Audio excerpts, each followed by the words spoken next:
Hola chicos, el tema que tenemos para trabajar el día de hoy es el de dieta hiposódica que está dentro de nuestro plan de estudios.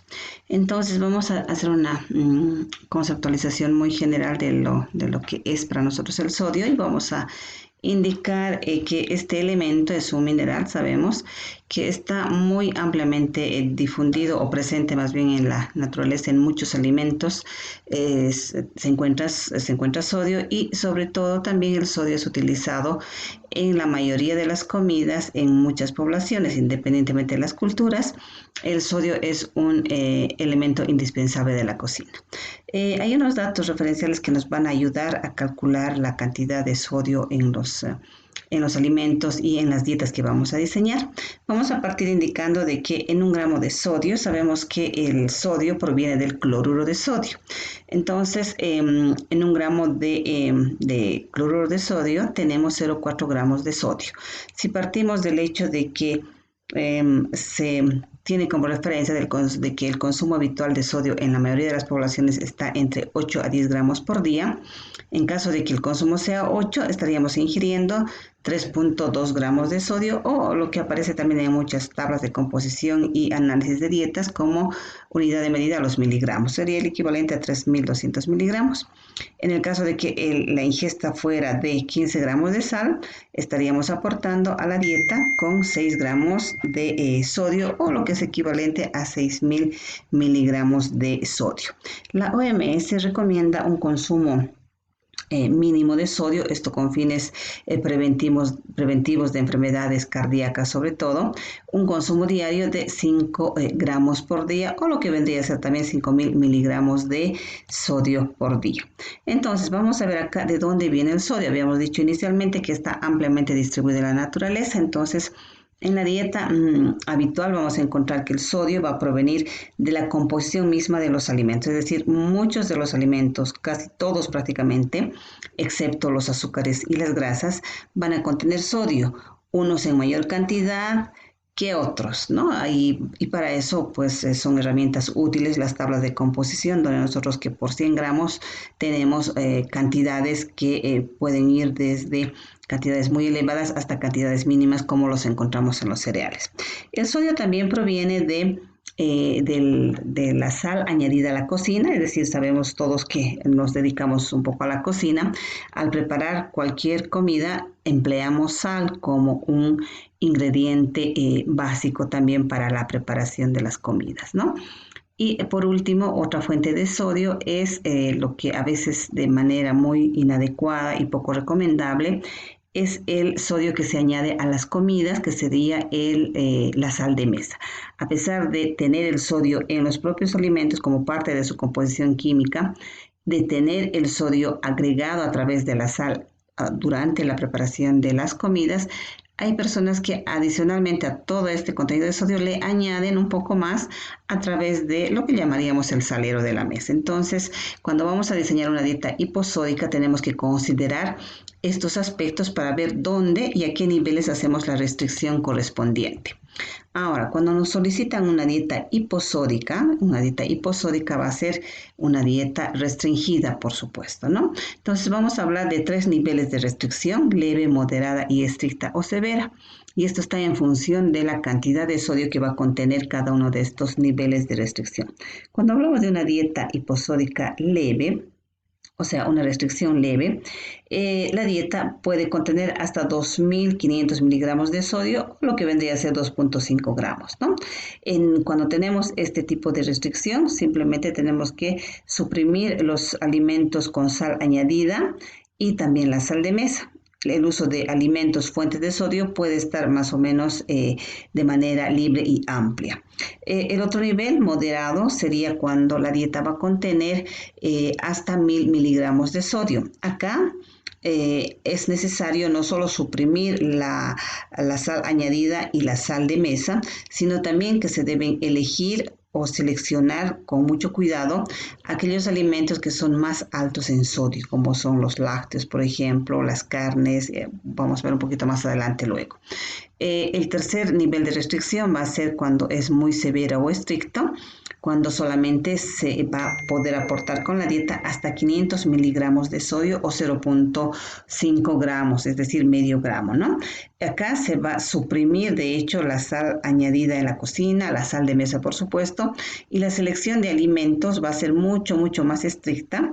Acá tenemos que trabajar muy concienzudamente, diríamos así, con las tablas de composición química para utilizar o emplear más bien alimentos que son bajos en sodio, porque la restricción realmente es bastante severa. Ahora, ¿en qué casos se prescribe o se requiere una dieta hiposódica? Básicamente, la dieta hiposódica tiene que ver con afecciones o patologías en las que el balance sódico se hace positivo, es decir, hay una retención de este elemento. Fundamentalmente tenemos 3 grupos de patologías que van a requerir hacer restricción de sodio. Las primeras son la patología renal o las nefropatías, que también se llaman. En este caso vamos a indicar dieta hiposódica, ya sea en una insuficiencia renal aguda o en una insuficiencia renal de manera crónica. Una patología muy frecuentemente que requiere dieta hiposódica o restringir sodio es la hipertensión arterial. Sabemos que la hipertensión no es nada más que la fuerza que ejerce la sangre sobre los vasos y arterias y que puede cursar con sintomatología en el paciente. Bueno, esto es de manejo clínico médico, pero en lo que respecta a dieta, todo paciente que tiene hipertensión arterial va a necesitar o va a requerir la dieta restringida en este elemento. Y de hecho la insuficiencia hepática, no cualquiera, ¿no? En todo caso hablamos de una cirrosis hepática descompensada cuando ya el hígado está muy deteriorado y estamos ya con una insuficiencia hepática ya descompensada. Y también en la insuficiencia cardíaca, básicamente en la insuficiencia cardíaca congestiva, generalmente hay pacientes que van a tener ambas patologías, ¿no? Por un lado son pacientes cardíacos e hipertensos normalmente, entonces las 2 razones por las que vamos a restringir el sodio. ¿Y cuál será la finalidad o propósito de la dieta? Básicamente el objetivo está orientado a negativizar, que hay un error de escritura, por favor, dice negativizar, no relativizar, negativizar el balance de sodio hasta equilibrarlo, es decir, que haya un equilibrio a nivel homeostático y que el paciente una vez que esté con la dieta restringida, normalmente se logra con una dieta hiposódica equilibrar este desequilibrio que el paciente hipertenso o cardíaco puede tener en el tema de sodio, y esto se va a lograr a través de la restricción, a través de la dieta. Ahora, los niveles de restricción que ya habíamos visto son 3, va a estar en función de la gravedad de la patología. Si es un hipertenso muy severo, es decir, que tenga presión arterial de 200 sobre 100 o presiones realmente muy descompensadas, entonces la restricción de sodio va a ser más estricta. O un cardiópata que realmente está muy afectado la función cardíaca, entonces la restricción de sodio va a ser más estricta. O también en otras patologías que tienen que ver con la retención de líquidos, como son los edemas, también va a estar indicada la dieta hiposódica, ¿no? Entonces vamos a ver cuáles son los caracteres físicos y químicos de la dieta. Vamos a empezar con los físicos. En cuanto al volumen, el volumen vamos a dar en este caso un volumen de comida, no 4 comidas normales, desayuno, almuerzo, merienda y cena, salvo que la dieta también sea hipercalórica e hiposódica y tendremos que incrementar un tiempo de comida más. En cuanto a los residuos, estos van a ser normales o modificados por la cocción. Aquí es importante, luego vamos a describir un poquito la importancia de la cocción de los alimentos para disminuir el sodio. Y los residuos pueden estar normales o disminuidos también en función siempre de las alteraciones asociadas. Si tuviéramos un paciente con constipación, de repente tenemos que aumentar, o si tenemos con paciente con proceso diarreico, habrá que disminuir o modificar. La temperatura también va a ser variable según las preparaciones y el estado del paciente. El coeficiente gramo-caloría, la dieta va a tener igual aporte calórico por igual volumen, es decir, igual a 1 el coeficiente. Y la consistencia también va a ser, variable en función de las patologías que pueden estar asociadas a la hipertensión o a la patología renal que pueda requerir la dieta hiposódica. En cuanto a los caracteres químicos, tenemos el sabor.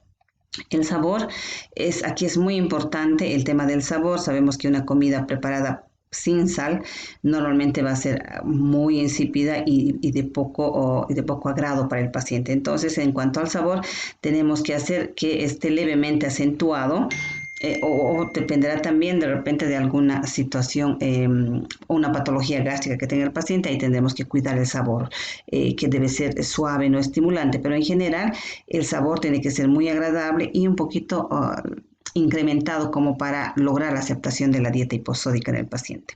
El aporte nutricional, esta dieta hiposódica tiene que tener un aporte completo, aunque con frecuencia, a veces en pacientes renal sobre todo, se requiere aumentar un poco las calorías. Macro y micronutrientes según requerimientos del paciente. Minerales y líquidos son elementos que con frecuencia van a estar también restringidos cuando hablamos, por ejemplo, de paciente renal, donde debemos cuidar fósforo, potasio y muy habitualmente el agua, que también va a estar restringido. Ahora vamos a ver algunas consideraciones respecto a la selección de alimentos para una dieta hiposódica. Podemos indicar que esto tiene mucho que ver con la cantidad de sodio en los alimentos, ¿no? En primer lugar, se van a tolerar mejor los alimentos que son ricos en proteínas, que al mismo tiempo tienen sodio, es decir, las carnes, huevos, lácteos y derivados, aunque se preparen sin sal, van a ser mejor tolerados porque tienen sodio. Es peor en alimentos con predominio de carbohidratos. Los cereales, por ejemplo, cereales, verduras, legumbres, son muy pobres en sodio, por lo tanto, el sabor de estos alimentos en diferentes comidas puede ser un poco insípido. Se debe elegir alimentos que contengan la menor cantidad de sodio, y aquí vamos a hacer referencia a la importancia de los alimentos frescos o al estado natural. La cocción de las verduras, por ejemplo, será en agua sin sal, que esto al final después se debe desechar porque sabemos que el sodio es un catión soluble en agua. Entonces, a medida que cocemos más los alimentos, podemos ir disminuyendo el contenido de sodio en los mismos alimentos. Entonces, finalmente también decimos que emplear especies y condimentos como pimienta, ajo, limón, vinagre, romero, cilantro, varias hierbas aromáticas a manera de condimentos también pueden mejorar el sabor de las comidas que se pueden preparar o se deben preparar sin sal. También se pueden emplear sustitutos de sodio que tienen potasio o ácido glutámico o fosfato cálcico, pero estas sales hay que tener mucho cuidado cuando estamos tratando paciente renal, porque no en todos los pacientes va a estar permitido sales que tengan potasio como sustituto de sodio. Se pueden usar productos dietéticos, pueden haber, por ejemplo, panes elaborados sin sal, el pan casero o queso sin sal, que también son buenas opciones. Seleccionar alimentos que sean bajos en sodio, pero que sean fuentes de proteínas, eso es importante. Las dietas con frecuencia, dietas hiposódicas, pueden ser también bajas en proteínas, de ahí es que es importante equilibrar la dieta y no solo restringir el sodio. ¿Qué alimentos vamos a restringir? Fundamentalmente las sales, todo tipo de sal de mesa, sal marina, todo tipo de sales, embutidos. Estos grupos de alimentos tienen sodio no solo como parte del alimento, sino también sodio añadido como parte del proceso de su elaboración. Carnes deshidratadas, por supuesto. Alimentos procesados, todo lo que viene en caja, en envase, son alimentos que como elemento de conservación tienen sodio, por lo tanto, en dieta hiposódica los restringimos. Las conservas, definitivamente, conservas que pueden ser frutas, verduras, pescados, aceitunas, todo lo que viene en conserva, tienen mucho contenido de sodio como elemento de conservación. Pescado ahumado y toda la variedad de carnes ahumadas también están contraindicadas, toda la variedad de saladitos, papas fritas, maníes, demás, bebidas hidratantes que en su composición tienen sodio, también en algunas dietas habrá que restringir. ¿Qué alimentos vamos a emplear?